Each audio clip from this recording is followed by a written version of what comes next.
Thanks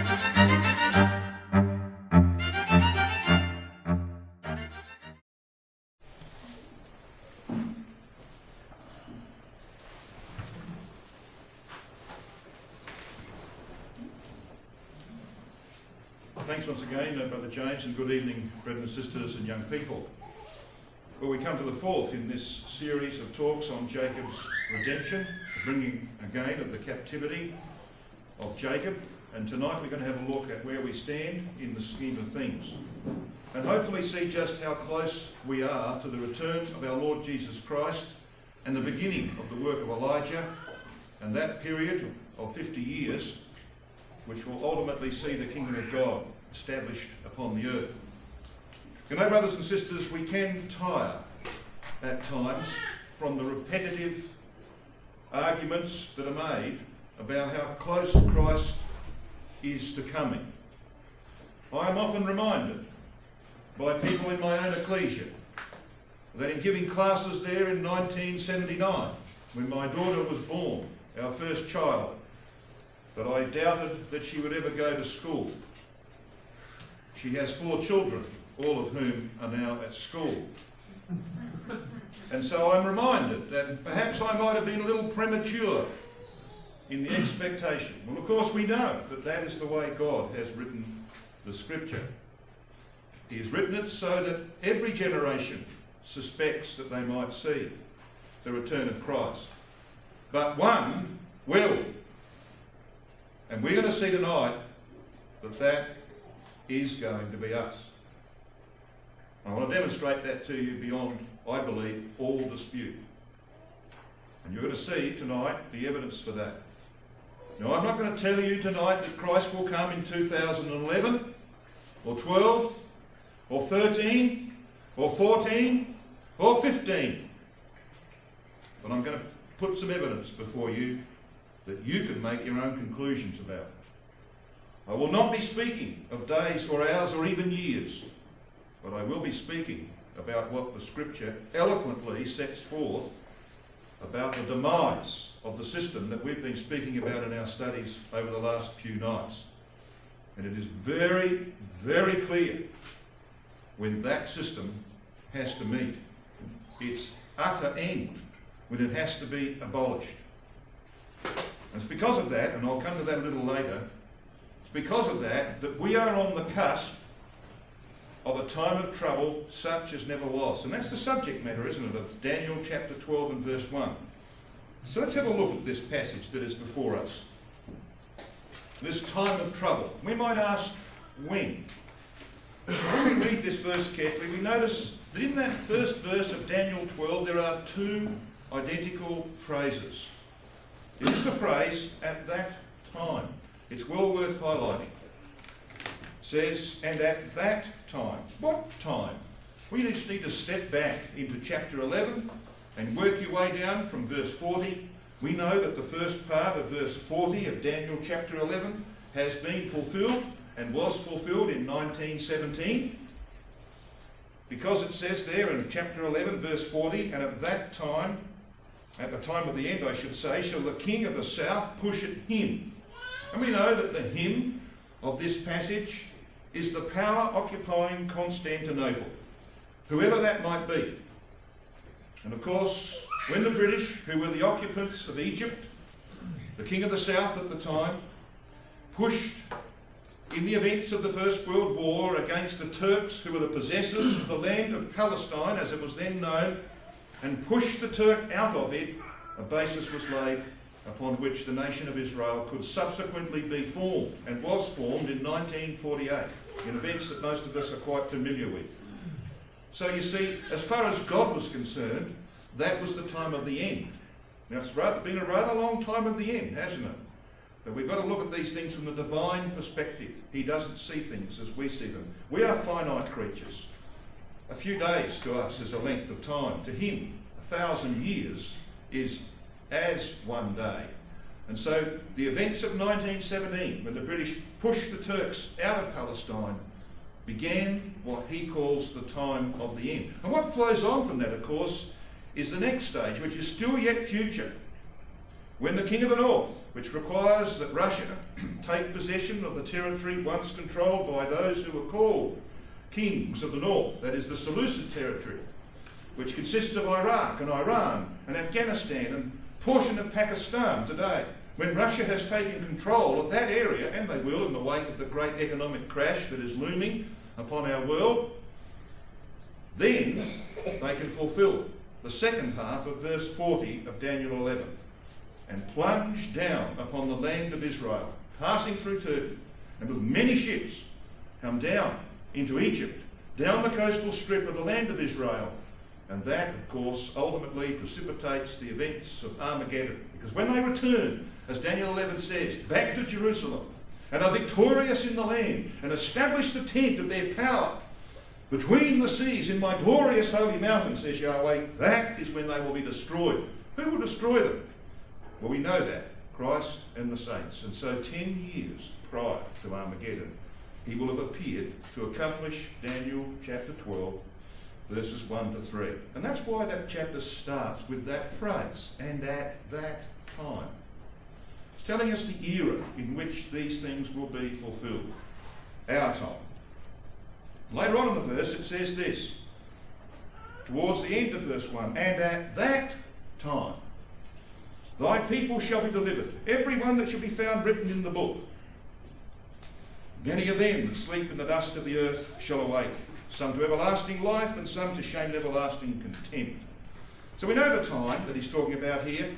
It's the time of Armageddon and the events that precede it now in the preparation of Christ's army. And he's called Michael in this context. It's a statement of fact, not a question. He who is like ale will appear to raise the dead, and the judgment seat will follow. And that will begin, the resurrection will begin 10 years prior to Armageddon.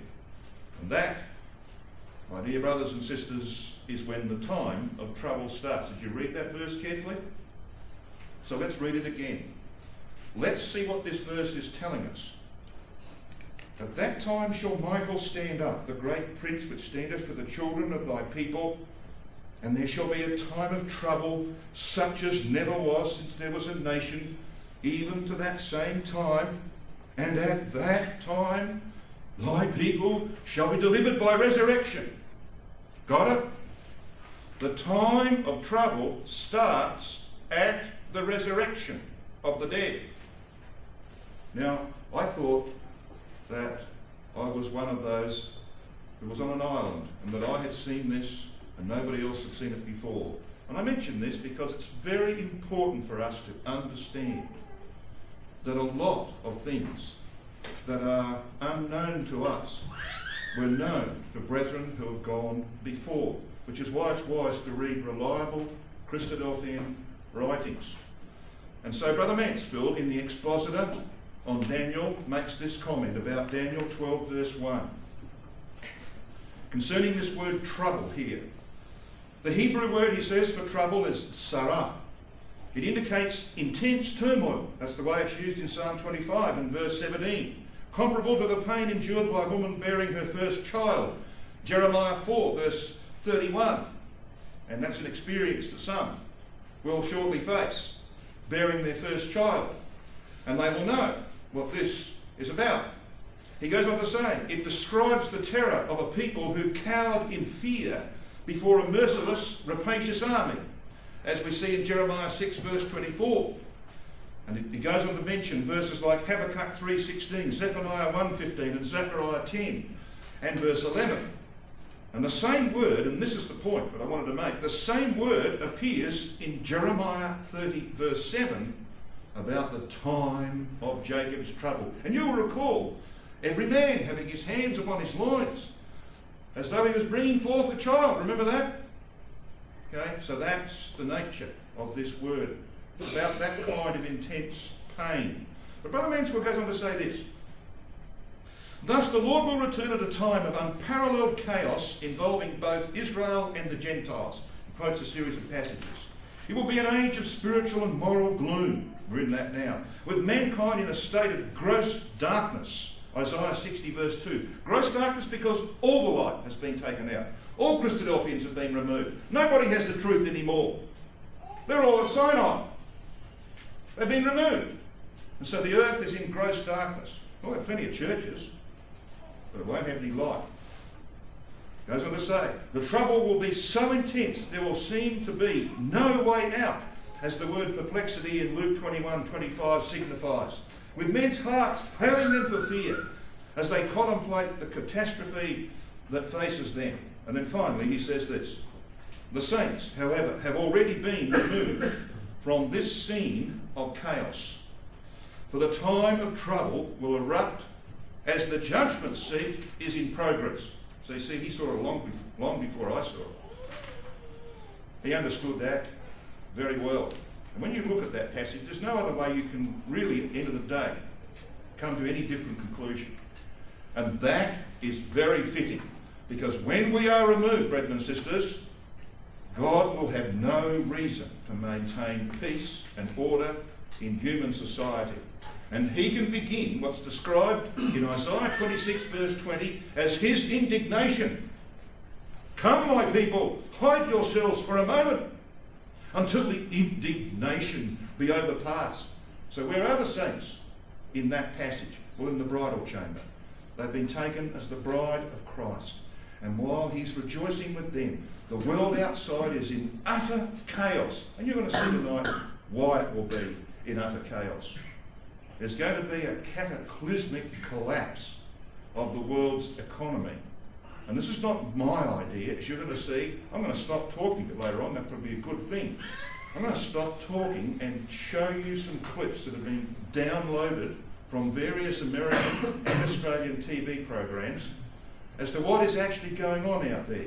You know, when you live in the northern parts of Saskatchewan, it may be possible to think that the rest of the world is like you are up here, tranquil. You know, things going along quite swimmingly. Well, I don't know that you swim in this weather, but anyway, going along quite smoothly. Well, it's not like that in the rest of the world, especially down the way in America, where there are effectively 20% unemployed. We'll talk about that in a moment. But just a couple more things about Daniel 12. He goes on to say this after verse 2, verse 3, and they that be wise shall shine as the brightness of the firmament, and they that turn many to righteousness as the stars for ever and ever. But thou, O Daniel, shut up the words and seal the book until the time of the end. Now we know when the time of the end was. It's that one back in chapter 11, verse 40. Okay? So it's been around for a while. So what would happen at this period of the time of the end to a book that had been shut up and sealed, that is not properly understood, not understood in its fullest extent? Well, it would become better known, better understood. That's what he means here. Many shall run to and fro, and knowledge shall be increased. Now, I guess most of you would probably have heard that this is a reference to the way in which the world has gone crazy. You know, people are buzzing all over the place. There are globetrotters who appear from Australia all the time, and from the UK, and they're buzzing all over the place, aren't they? And you know, there's 50,000 aircraft over North America every second of the day. I mean, that's ridiculous, isn't it? Not about that. It's not about the exponential extension of knowledge and all the computer age that we live in. It's not about that. And the verse tells you that. Read it again, verse 4. But thou, O Daniel, shut up the words. What does that mean? If they're shut up, seal the book. It means people don't understand them. We know this from Isaiah 29. They gave to the book the priest. He said, "No, I can't open that. It's shut. It's sealed." See, the priest didn't have any clue what was in it, and it was his responsibility, says Malachi 2, verse 7, to have understanding. His lips should keep knowledge. He's a teacher. Give him the book. No, it's sealed. It's shut up. So this is about ignorance. It's about people who don't understand. It's about a limitation imposed by a lack of hindsight. And we've got a lot of hindsight where we stand. And that's why there has been an explosion of knowledge in the last 100 or so years in our community. But not everybody's got it. And why don't they get it? See what it says here in verse 4? Many shall run to and fro. And as you've had time to read the screen, Josenius says the word shoot, as it's rendered, shoot, is used metaphorically to run through a book. That is, to examine thoroughly. So there's going to be people at the time of the end who will become very effective Bible students, and they will know their Bible prophecy. They will know the times in which they live. They will see the hand of God at work, and they will be able, hopefully, to help others to see it. That's what verse 3 is about, isn't it? Rotherham translates the early part of verse 3, and they who make wise. They who make wise, and they that turn many to righteousness shall shine as the stars forever. We've all got a responsibility in that regard. If you have children, that's your responsibility. If you're in the ecclesia, you've got young people, you've got a huge responsibility. If you are a leader in the ecclesia in any form, whether it be as a Sunday school teacher or as an AB or as a Bible class leader or an exhorter, you have a huge responsibility. You know what it is? To run through the book and to understand it and to open it up, because this is what's going to happen if you don't. Verse 10. Many shall be purified and made white. That's the positive effect of running through the book. And try that the lawless shall do lawless. Why are they lawless? Because they haven't been running through the book. And it says, but the wise shall understand. That takes you back to verses 3 and 4. So this is about becoming effective Bible students. And there's never been a generation of Christadelphians who have the amount of helps that we have to understand the Bible. Never. You know, you've got everything today. You've got the Christadelphian bookshelf, which provides you access to books that have been out of print for 500 years. And certainly in the Brotherhood, a lot of the books there are simply not obtainable today. But you can get there and you can search them.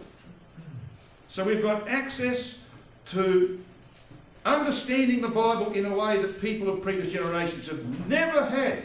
How many people are using it? How many people are really effectively using it? That's the exhortation we should take from Daniel chapter 12. This is supposed to be a time when many would run to and fro through the book and come to an understanding of and be teachers of it. And we need more of them in our brotherhood today. Brother Mansfield goes on to say this.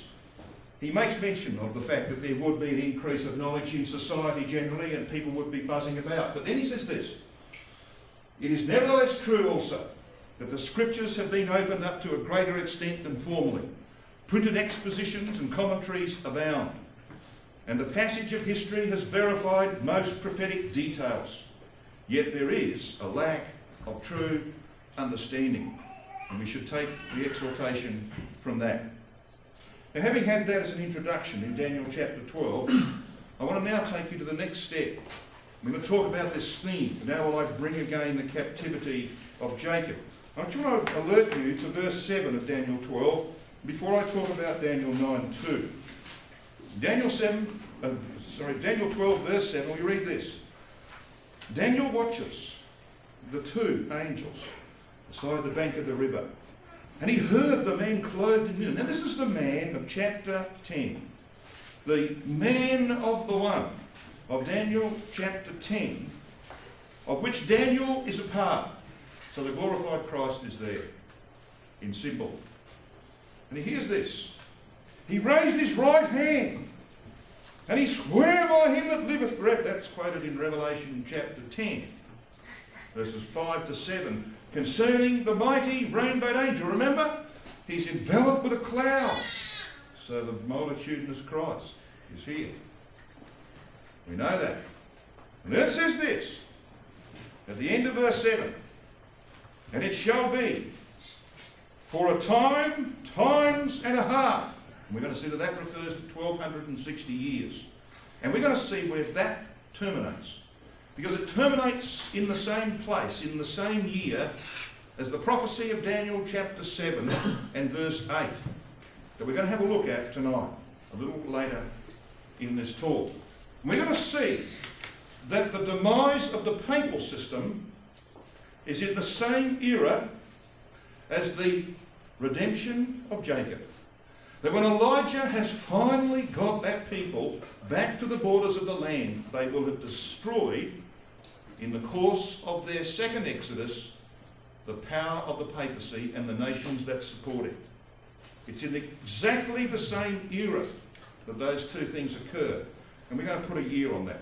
We're going to put a date on that in a moment. And why shouldn't we look for dates? Daniel did.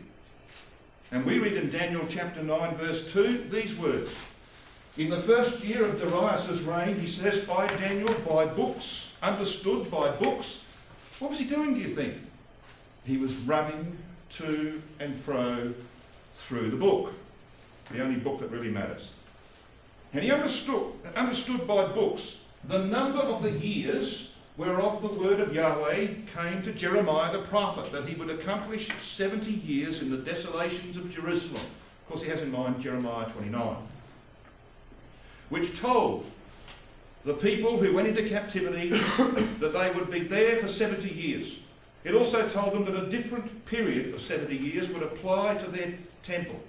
So the first captivity went away in 606 BC, and they returned in 536, exactly 70 years later. The temple's destroyed in 587 BC, and it wasn't finally built until 517, exactly 70 years later. And there are other time periods as well. So Daniel ran to and fro through the book, and he came to understand when it was that his people would return. And he knew the year. It was 536 BC, and God allowed him to live until that year, and then gave him this final vision from chapter 10 to chapter 12 and says, Daniel, I'll put you through a symbolic death, resurrection, judgment seat and glorification, and tell you what I'm going to do to your people, and then I'll let you go. You can close the book until there comes a time when people will run to and fro through it and fully understand it. And then will come the time of the resurrection, and you will stand in your lot at the end of the days. And Daniel is about to see the light of day again. It will not be very long, and he will see the light of day again and receive his reward. The only question is, will we receive ours alongside of him? But that's where we stand. Now, if Daniel was looking for a period when he could be sure, why shouldn't we? There is one. We can't put a date, day, hour, month, year on when we will be taken, but we can put a year on when the papal system has to be destroyed. And it's the same year in which Elijah will have redeemed all of the Jews and brought them to the end of the second exodus of Israel. Now, you've had time to absorb that chart. Many of you have seen this before, some quite often. However, it's very important to have the framework, the structure in our minds. We have the resurrection of the dead, when Daniel will be raised, along with all those who are responsible. We have the 12-month period of the judgment seat of Christ. We have the marriage of the Lamb, the first year of which, of course, will be when Christ rejoices with his bride and meets every one of them personally. And then he will prepare them for the work that they are to do. And 3.5 years before Armageddon, most likely, he will send forth Elijah and many of those saints to begin the process of warning the Jews scattered throughout the world, not in the land, the ones outside, in the nations, that they will receive in due time the sign of the Son of Man in heaven. We spoke about that in our first session, remember? Okay, Armageddon will eventually come. Not before certain other things happen. The work of subduing the Sinaitic Arabs has to start before Armageddon. The work of smiting and healing Egypt starts before Armageddon. So there are many things that have to be done. That's why Christ has to come 10 years before, to prepare his people for the work that they will share with him. But when Armageddon does come, the sign of the Son of Man in heaven will have been revealed. And of course the Jews who are scattered throughout all parts of the earth will then make their way to the areas where Elijah will require them to board ships, to take a course, a path that will lead them to the wilderness of the peoples. And by the time they get there, Rome and its supporting nations will be in full rebellion against the rule of our Lord Jesus Christ. He will establish the throne immediately after Armageddon. He will begin the work of redeeming the people, the third who survive in the land. He will bury the forces of Gog. He will send forth many saints in the mid-heaven proclamation. But meanwhile, while this is all going on, and while he's laying the foundations of the temple, and other nations, sensible nations like Britain and Australia and Canada, are submitting to Christ's rule, the nations of Catholic Europe will be gathering behind the Pope, and they will be setting out to overthrow his rule in Jerusalem. And Elijah will have by this time finally brought the Jews in the second Exodus and locked them in Europe somewhere in this period, just in time to bring this 30-year period of judgment, the hour of judgment upon Catholic Europe. We've talked about that in our last few studies, so you can see the relationship of this one to what we've already done. And when the work of destroying the harlot has been accomplished, when the harlot has been revealed to the world for what she truly is, Christ will finally reveal his bride to the world. This is what Zechariah 14 verses 6 and 7 is about, isn't it? You know what it says? That the bright ones will draw in, but at the evening time they will be revealed. That's what that's about. The saints will do their work, a lot of it, unseen by the power of the nations, unseen by men. Some of it they will be seen, but most of it, no, they will not be seen, and certainly their glory will not be shown. They will turn up like the angels turned up to Abraham, appear like ordinary men. That's why the Catholic nations of Europe will spit in their face. Who are you to come making these demands to us? But the time will come when the Catholic harlot has been destroyed, that Christ will reveal his bride to the world, and he will call every single member of it back to Jerusalem, into the house of prayer that is now almost fully ready for use. And there, with the nations who have submitted to him, he will show his bride to the world, and he will hold the marriage supper of the Lamb. Blessed are they that come and participate in the marriage supper of the Lamb, just like the weddings we have nowadays, isn't it? You know, you have a wedding ceremony, and several hours later you might get a meal. That's what it's like. So you have the marriage back here, and you have the meal down here. Okay? 40 odd years later, more than 40 years later. And so, brothers and sisters, that will be concomitant with another major event. And that major event is that the papacy will have been abolished by the year 2060. It will never, ever be heard of again. Beyond the year 2060, you will not find a Roman Catholic on earth. You will not find anyone that would call themselves a pope. Nimrod will have been destroyed, gone forever. How do we know? How can we be so dogmatic? Well, because that's what the Bible teaches. So let's have a look at it. It teaches that. Now, you've seen this chart before, haven't you? I'm putting it up because I want you to come with me to Daniel chapter 7 and to see that this downward line here, which refers to Revelation chapter 19 and verse 20, when the beast and the false prophet are finally destroyed towards the end of this 40 years, when the second Exodus is almost over, when that event occurs, that will be in the year 2060. How do we know that? Daniel chapter 7. We come back to verse 7 and 8 of this chapter. Now we know that verse 7 is about the fourth beast, the Roman beast. We could say a little bit about what it has yet to accomplish, about the stamping of the residue with its feet. We don't have time for that tonight. But we do know this, that this fourth beast of Rome had 10 horns. That is, the 10 nations formed by barbarian invasions that broke up the Roman Empire over the course of the 3rd and 4th centuries. Those 10 horns will appear again very shortly. We'll talk a bit more about that in a moment. He says this, though, in verse 8. I considered the horns, and behold, there came up among them another little horn, before whom there were 3 of the first horns plucked up by the roots. And behold, in this horn were eyes like the eyes of man, and a mouth speaking great things.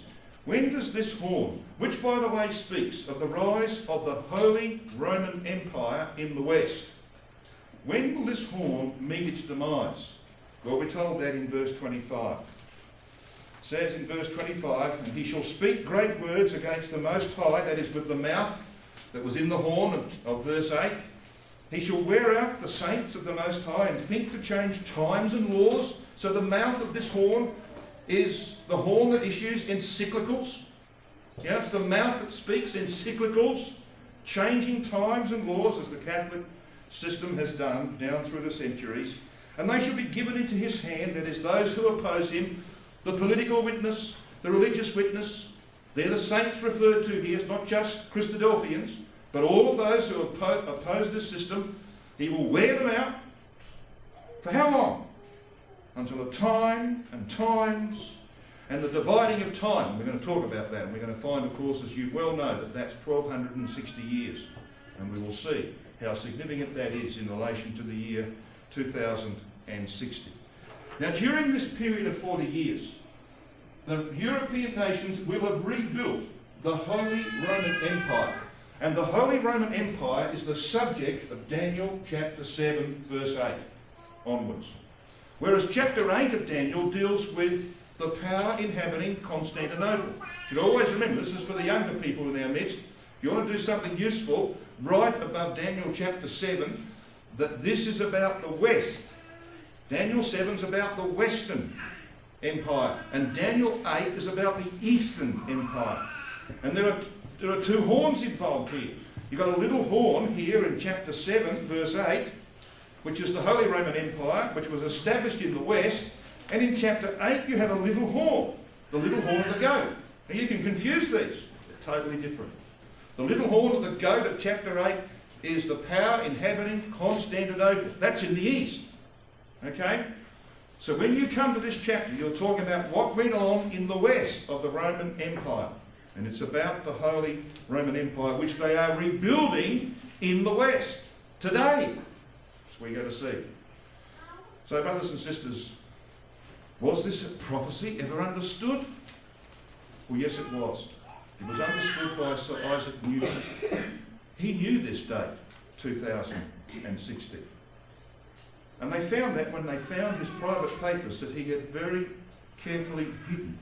Because if his private papers had got into the hands of the church, he would have been excommunicated and probably have met the fate of Pope John Paul I. He was poisoned by a cardinal to get rid of him.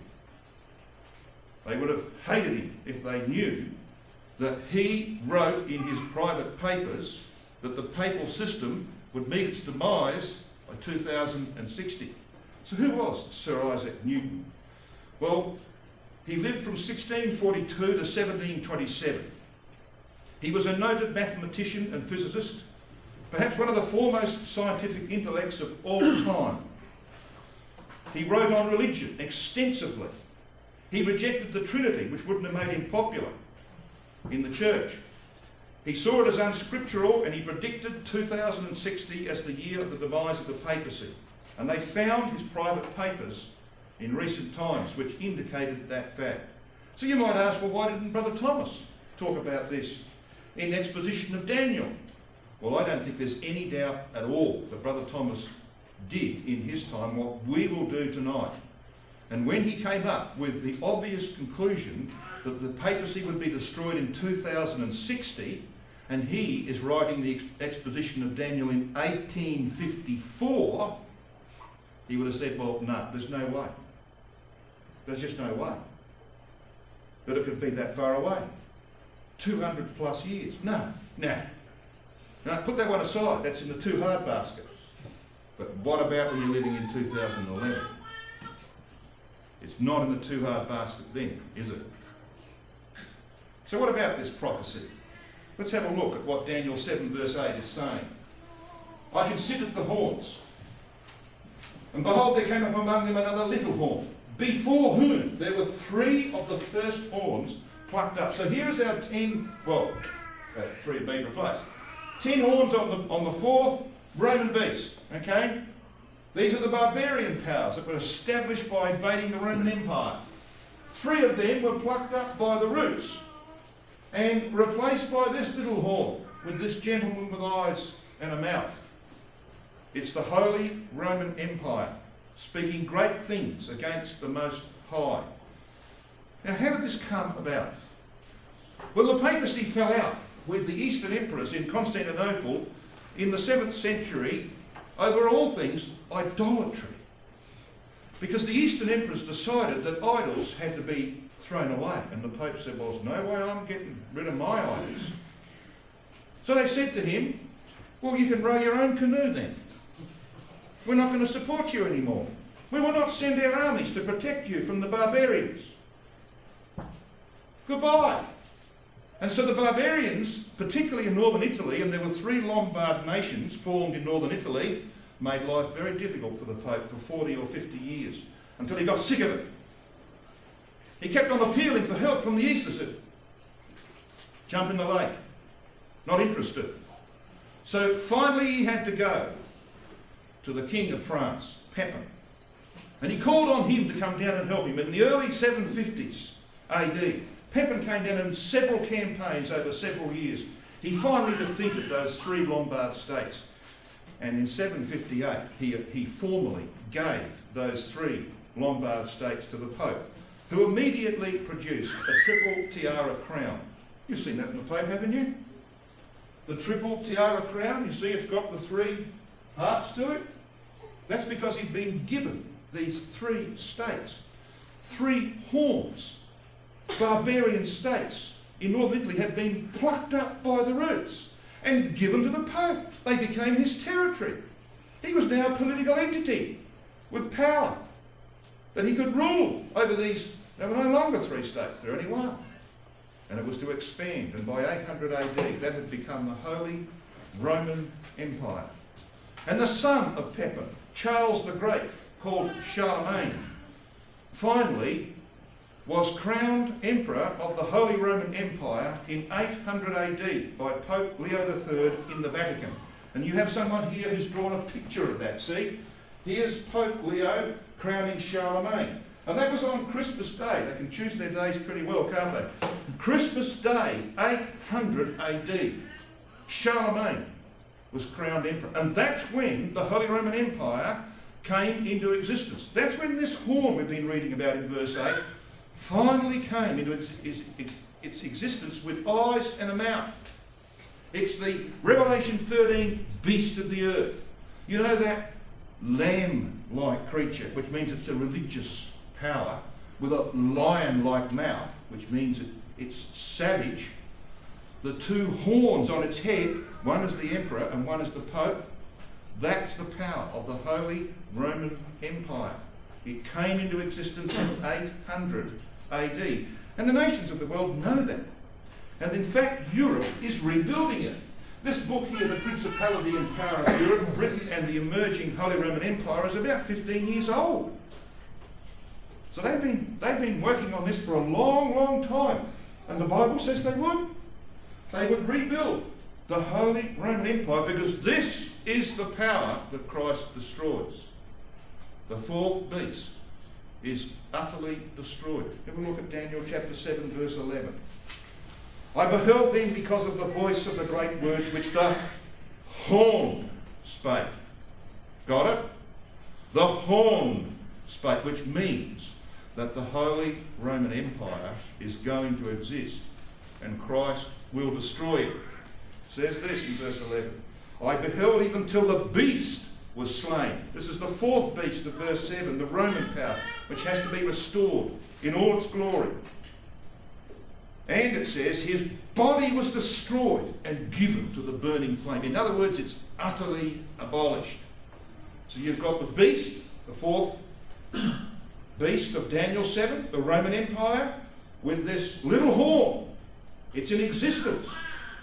And Christ comes and destroys that power and burns its body. That's your job, by the way, and hopefully mine. And you see, they're rebuilding that today before our very eyes.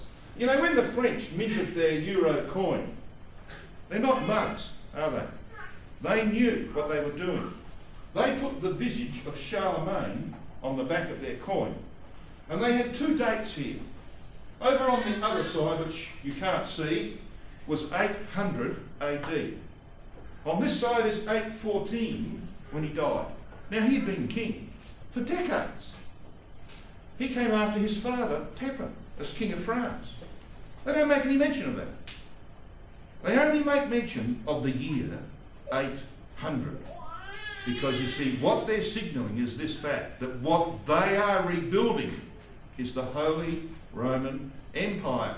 And it came into existence in 800 AD.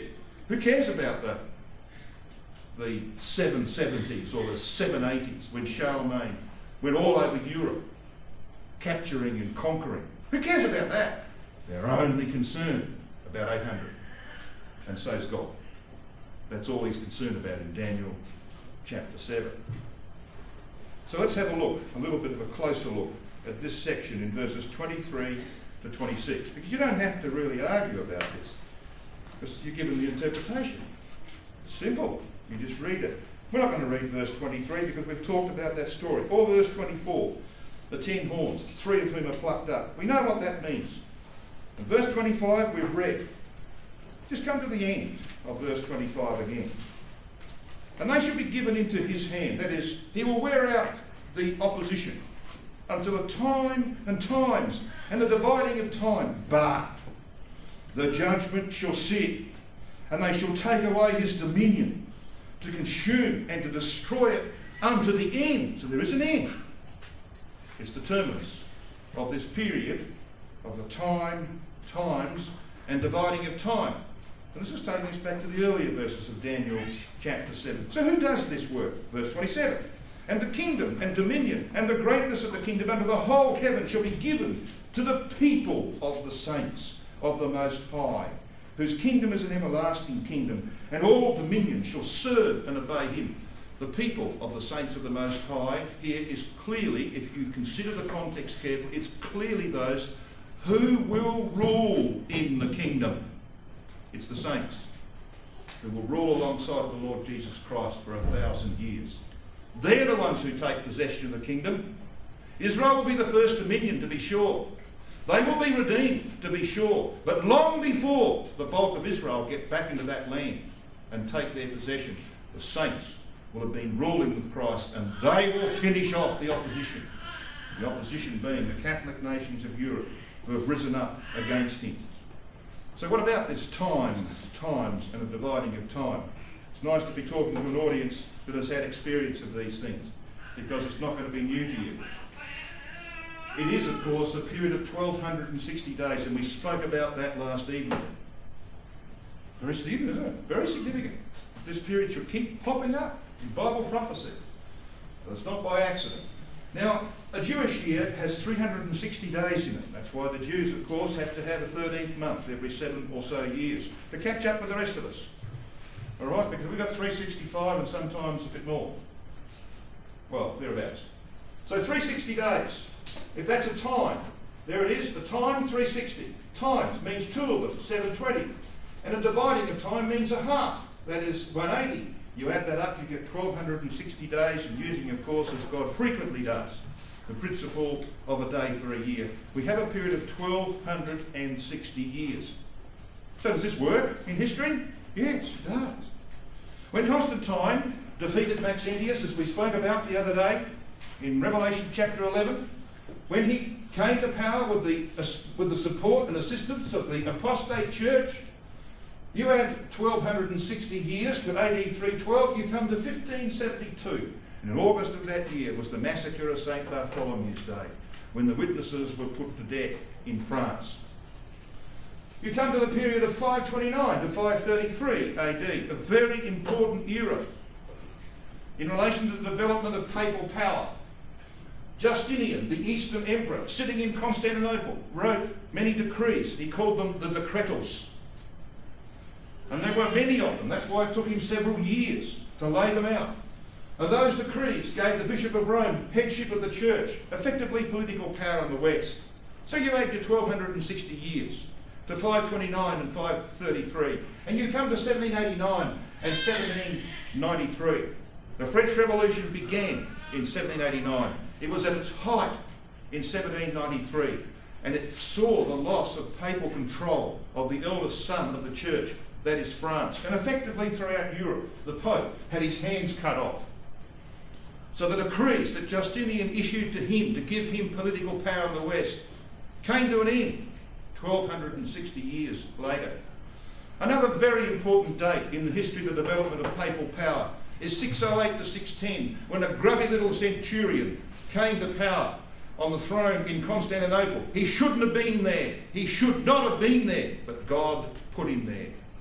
Because you see, prophecy is the mould into which history is poured. And so God puts the people he needs in power at the time he needs them. So this grubby little man called Phocas came to power in the east. And what did he do? 608 to 610, he issued decrees.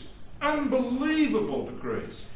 There was much rejoicing in the Vatican because this set of decrees granted the papacy what is called temporal power. Now, temporal power effectively means political power over people and land. Okay? So he said, basically, the West is yours. Cool. Beauty. And away the papacy went, and by 1200 AD there was not a power on earth that could challenge him. Not even the emperor of the Holy Roman Empire could challenge him. He had one emperor stand outside in the winter snows, waiting for an audience. And he left him out there to freeze, showing that he was the dominant power on earth, and he was. There was nobody who stood against the papacy by 1200 AD. It all began back here with Phocas, the decrees that he gave. But you add 1260 to these dates, and you come to 1868 and to 1870. And Brother Thomas, of course, who died in 1871, saw this as a remarkable fulfilment of Bible prophecy, because Garibaldi drove the Pope out of the Vatican, and he lost his temporal power. And by the way, he responded in 1869 by calling the First Vatican Council and declaring himself infallible when speaking ex cathedra. So there was a blow. He had a punch back.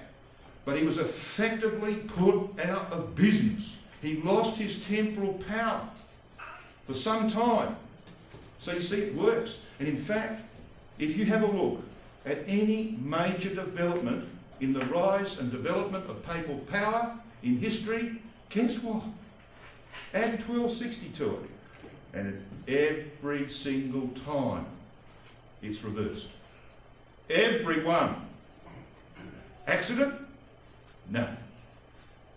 God is saying to us, you got it. I don't mess around. I work in periods of 1260. That's half a week. It's half of 2520, the Daniel 4 numbers. Got it? That's what he's saying. And if we don't get it, well then we are going to be bereft of one of the greatest signs that we're on the very cusp of the return of Christ. Because the times of the Holy Roman Empire are well known. People say, oh, but the calendar's all wonky. Yeah, of course. It's the Gregorian calendar, developed by Pope Gregory the 13th. 13, numbered rebellion. Got to be wonky, doesn't it? No. It might be a wonky calendar, but so's the Jewish. Okay? The fact is that these dates, whether they're wonky or not, you add 1260 to them and it works every time because you're working in the same calendar. So don't make that as an excuse. These are the dates of the Holy Roman Empire. 758, Pepin, King of France, conquered 3 barbarian states in Italy and gave them to the Pope. He creates his triple tiara crown. In 800 AD, Pope Leo crowned Charlemagne Emperor of the Holy Roman Empire. You add your 1260 years to those 2 dates and this is what you get. 758 plus 1260 is 2018. And you always get the reverse. Now you might think that 758 was a time of great glory and honour for the papacy, to be given 3 states. In fact, the Pope was humiliated.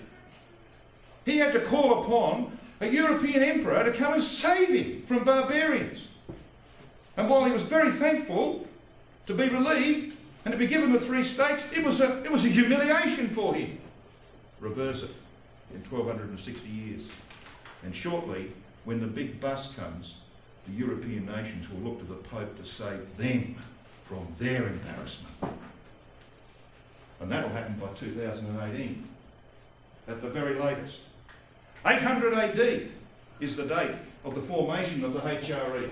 You only get 1260, and that's why Sir Isaac Newton said that's when the papacy has to come to an end. And it will. It never fails. So I know that 2060 is the date when Mr. Pope goes down the gurgler for good. I know that. And given that fact, and given that we know that there's a Jubilee period, we think we're right on that. That's very telling, isn't it? Now I want to explain to you how this works. The one thing we don't know, and it's a good thing we don't know it, is how long it will be between the actual destruction of the papacy and then the revelation of the bride and the marriage supper and the time when Christ will have universal rule over all nations. We don't know how long that period is. Is it weeks? Probably not. Is it months? I don't know. Is it a year? Don't know. Is it 2?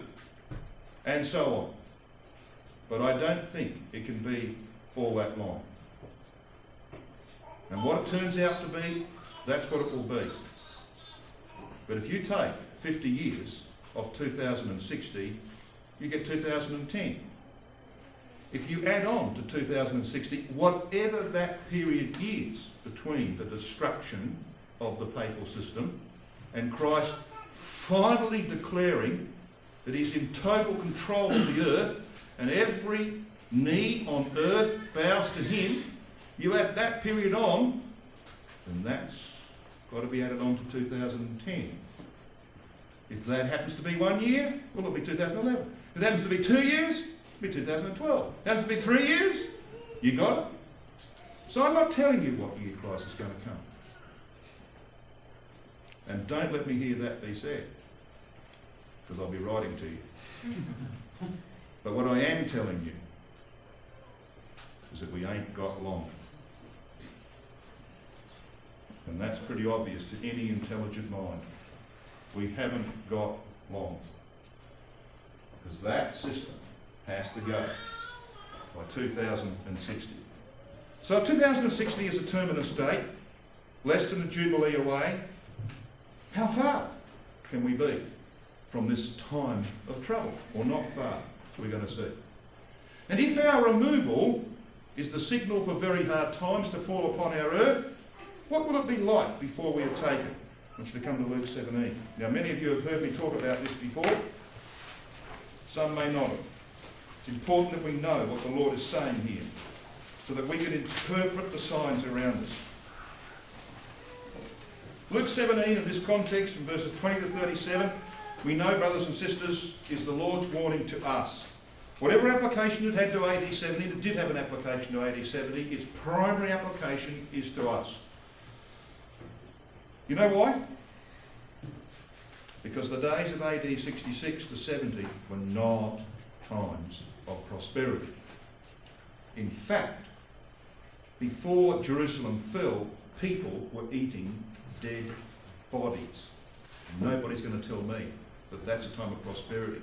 I've not heard of anyone in North Battleford picking up deers from the side of the road. Maybe they do. It's a time of prosperity that we're taking. It wasn't prosperous in AD 66 to AD 70.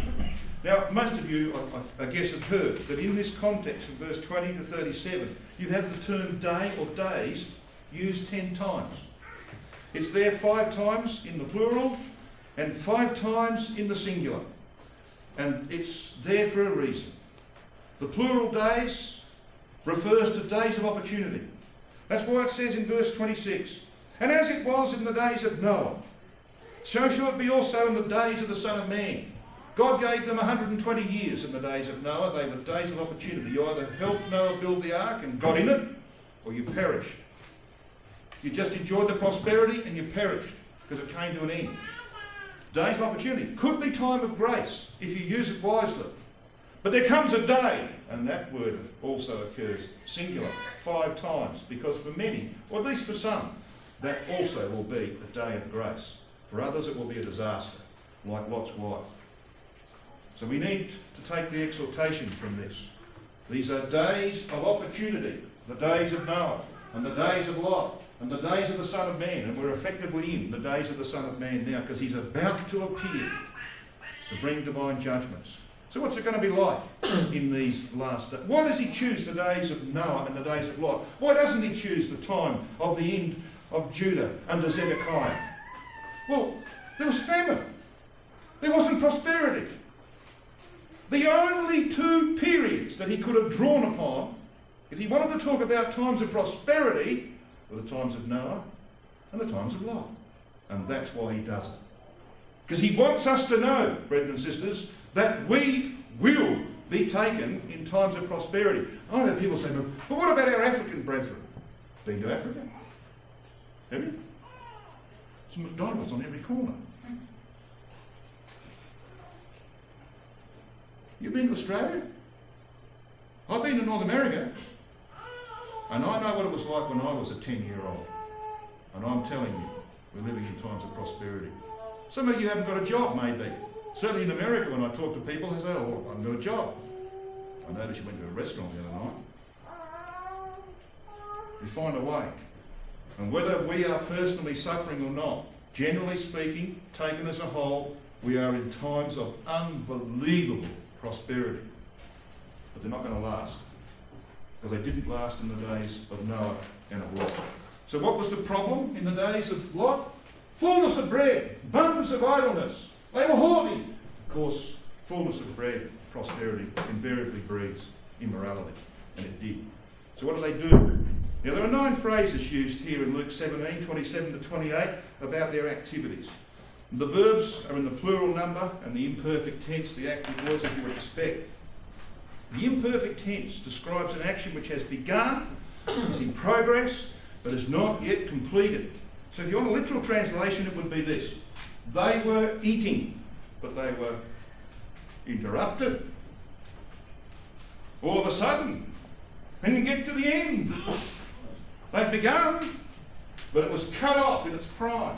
Hence you've got a multitude who are found actively preoccupied in a range of self-seeking activities. And what were they? Well, they were eating, they were drinking, they were marrying wives, they were given in marriage. Eating and drinking, gluttony and excessive drinking, a culture of enjoyment and revelry. Marrying and being given in marriage, implying that multiple marriages would be the order of the day. A culture of pleasure. Buying and selling, preoccupation with materialism. Planting, the culture of gain. Building, luxury and comfort. Are those things part and parcel of our society? Of course they are. And we're all to some extent involved in them. But it's about to disappear. And I want you to see why. Now this man, George Bush, is long since gone into history, and probably some say, well and good. In his final years, Bush ran over $500 billion deficits in America. He's been far outstripped by President Obama, who in his 2 years of office has run over $1 trillion deficits. Now, a billion, of course, is 1,000 million. Wouldn't be bad to have a small fraction of that, I guess, as your retirement fund. And $1 trillion is 1,000 billion. And the American deficit right now, what it owes the rest of the world is $14 trillion. So a catastrophic crash looms. And government policies are going to contribute to that. Numerous European states, as you know, are on the verge of bankruptcy. And many prosperous nations like Canada and Australia are running what we call two-speed economies.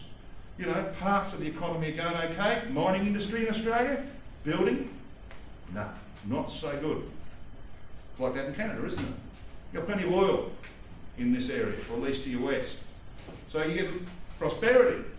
Go elsewhere and find out. There's two-speed economy, even in Canada.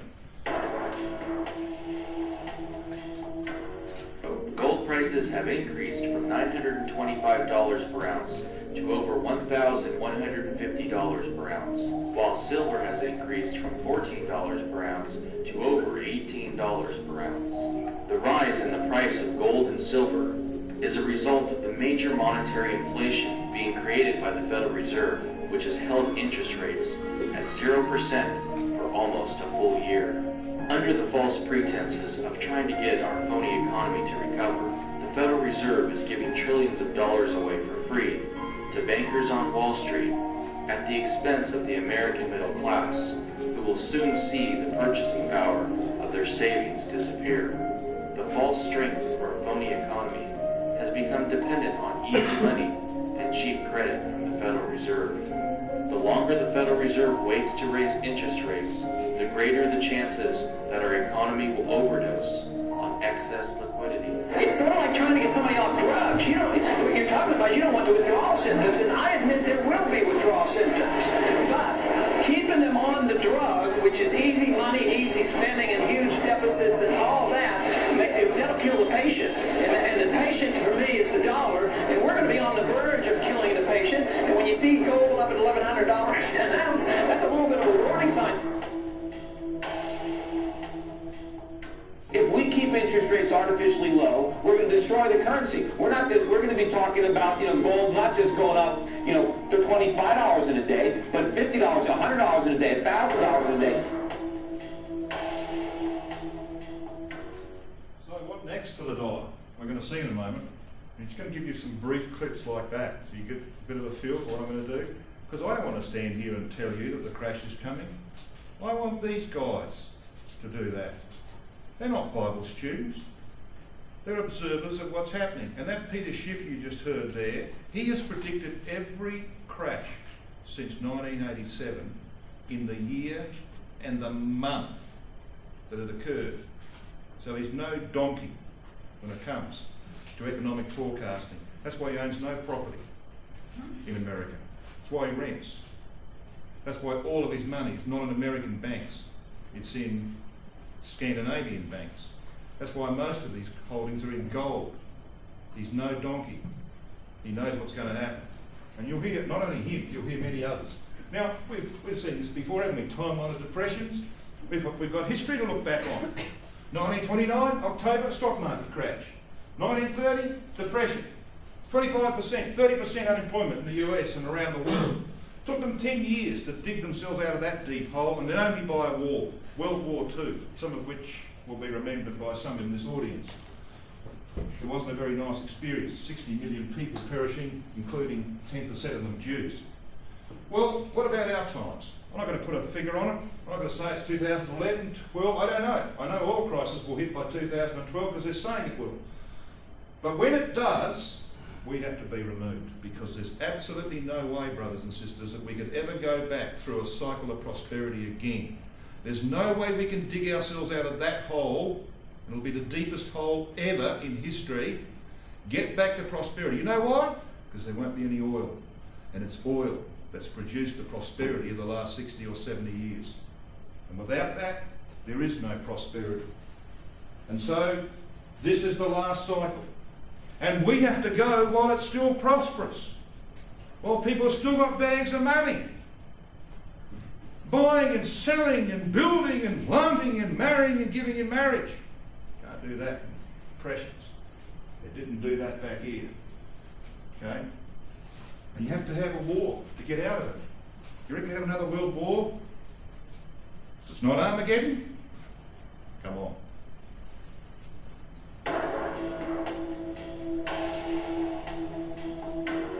We are on the precipice of a major economic financial collapse. I mean, what we've just experienced, I mean, that's just the opening act. I mean, the real collapse is coming. One stimulus package will lead to the next one and to more money printing.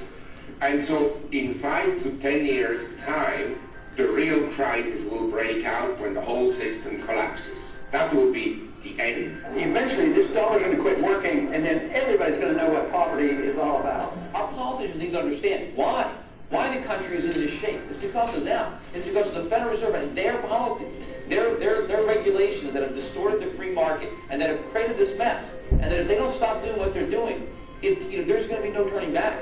As the fiscal deficit goes up, the interest payments on the government's debt also go up. They're now around $400 billion annually. I would think that they'll be around $1 trillion in 5 to 7 years' time. Can you talk to us about the deficit? Are you worried? Should this be a near-term priority? Everybody ought to be worried about the deficit. It's a big deficit, but the time will come to deal with it. And so then the government goes bust, but before it does that, it will inflate its way out, or try to inflate its way out.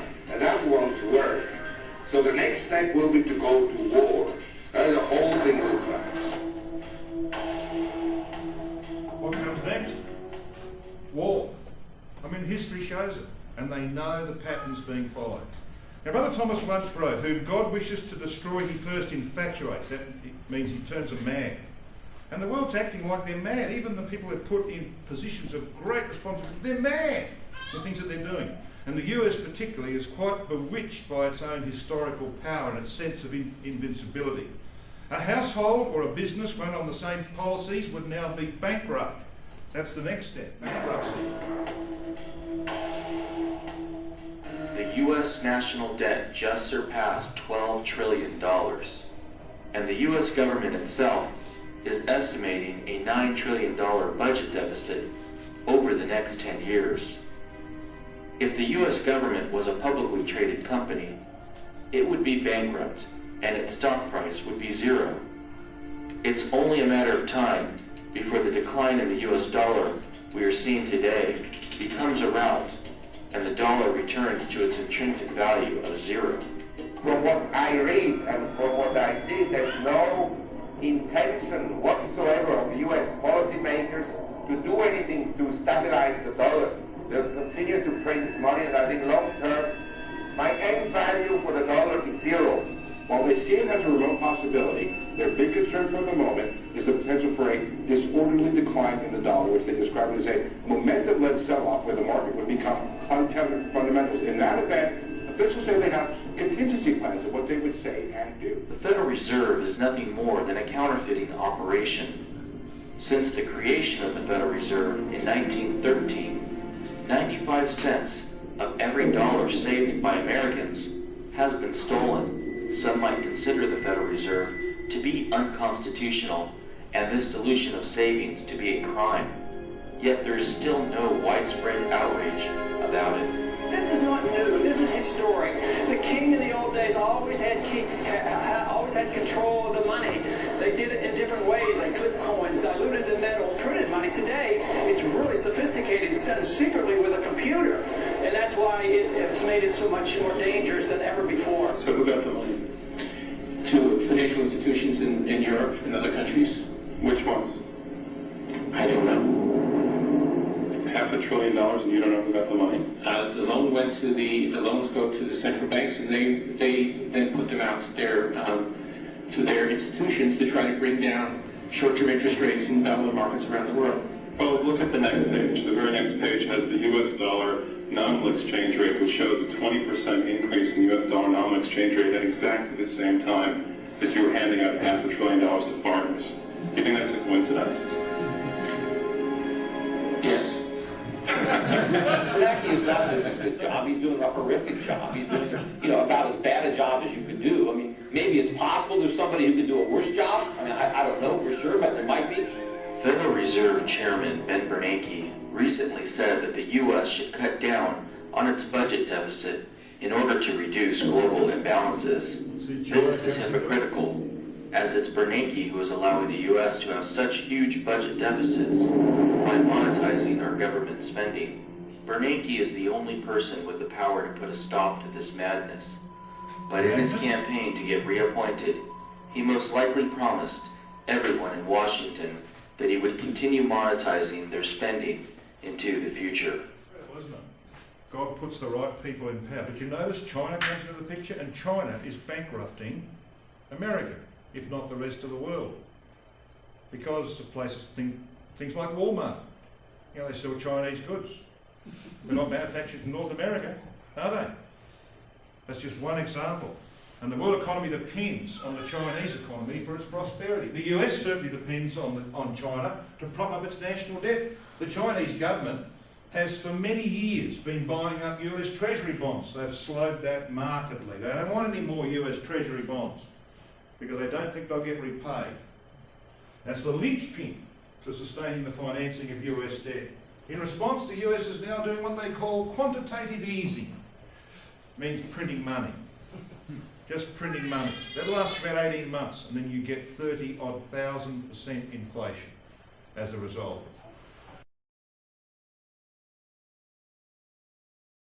Can't go on. What about China? In 10 years' time, in my opinion, about 50% of tax revenues will be used to just cover the interest payments on the government debt. And that is unsustainable, and you really are forced to print money. Have you ever looked around your house to see where the products inside of it were made? Most likely, 90% of them were made in China. How could the US have the biggest economy in the world if so few of what we own is made here? The US's biggest export is inflation. Because of the dollar's status as the world's reserve currency, we can just print the money to purchase the goods we consume. However, the world is now looking to move away from the dollar as the world's reserve currency. You know, this should be front story on the evening news every night. I mean, this is a big thing. Our credit card is about to be taken away. I mean, the reason that this country has been able to survive all these years is because we can print money instead of making stuff. It is the US dollar's status as the world's reserve currency and the fact that foreign nations are forced to trade oil and other commodities in US dollars that has kept the US economy propped up until now. Recent reports indicate that Saudi states are meeting with countries like China and Japan in order to end dollar-based oil transactions and begin transacting oil using a new basket of currencies. To further their move away from the US dollar, China's Ministry of Finance recently announced plans to sell billions worth of 2-year, 3-year, and 5-year yuan-denominated bonds in Hong Kong. Shockingly, over the past 3 months, foreign central banks have put 63% of their new cash purchases into euros and yen, and not into the US dollar. The US dollar still accounts for 62% of the world's foreign currency reserves at foreign central banks. But for how long? India just purchased 200 metric tons of gold from the IMF for $6.7 billion in order to diversify their reserves away from the US dollar.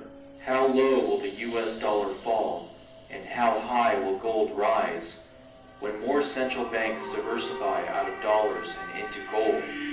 Despite China boosting its gold reserves by 76% since 2003, gold still only accounts for 1.5% of China's foreign currency reserves. Yet, China still owns 1.6 trillion in US dollar reserves. Most telling of all, China is now encouraging their citizens to invest in silver and will be offering silver for sale at banks in China.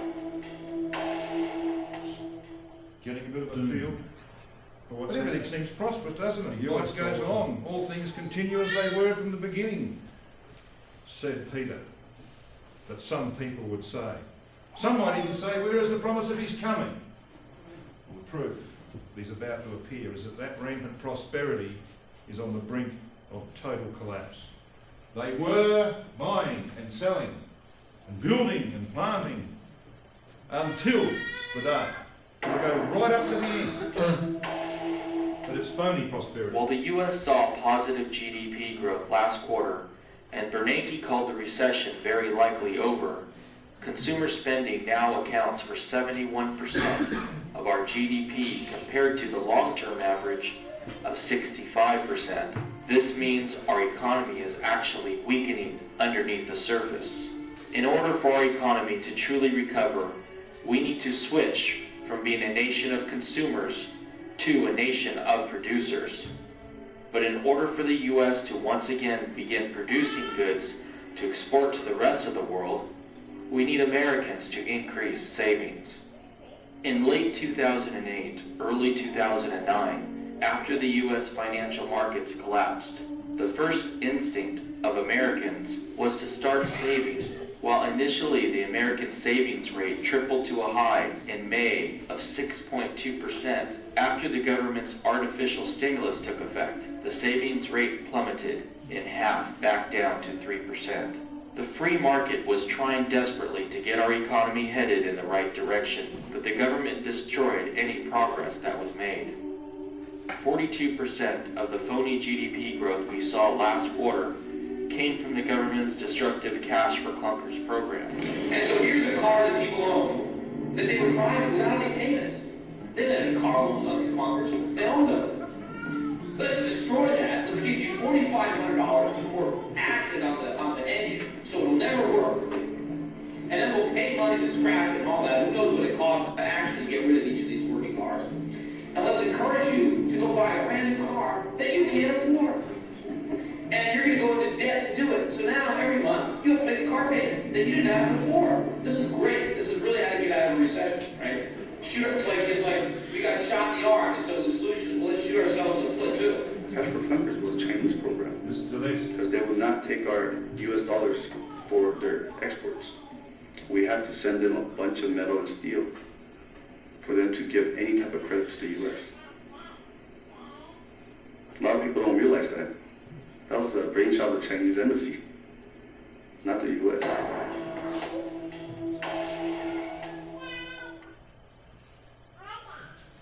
So, finally, what will that crash? And it's coming. It's coming, and it will be huge. And we have got to go while it's still prosperous. What will it trigger? Well, we're at Sinai. Many things, brothers and sisters. Middle East peace, that stubborn requirement of Ezekiel 38 that many of us have been waiting for 30, 40 years, overnight. No money. European nations can't support the Palestinians anymore. No money. And Israel will be one of the most prosperous nations on earth. What else? Most nations will abandon their foreign adventures. Iraq, Afghanistan, etc. Create a vacuum. Guess who might fill that? Russia stepping in and taking over the power that was once known as the King of the North. An elite group of nations are already emerging in Europe. 10 of them will emerge ultimately, just like the prophecy requires. And Israel will remain relatively unstable, totally independent in oil and gas. What that's telling me is that our days are numbered. How long that will be, I don't know. I might come back, God willing, if health prevails, to see you in 2012. Who knows? But I might see you at Sinai.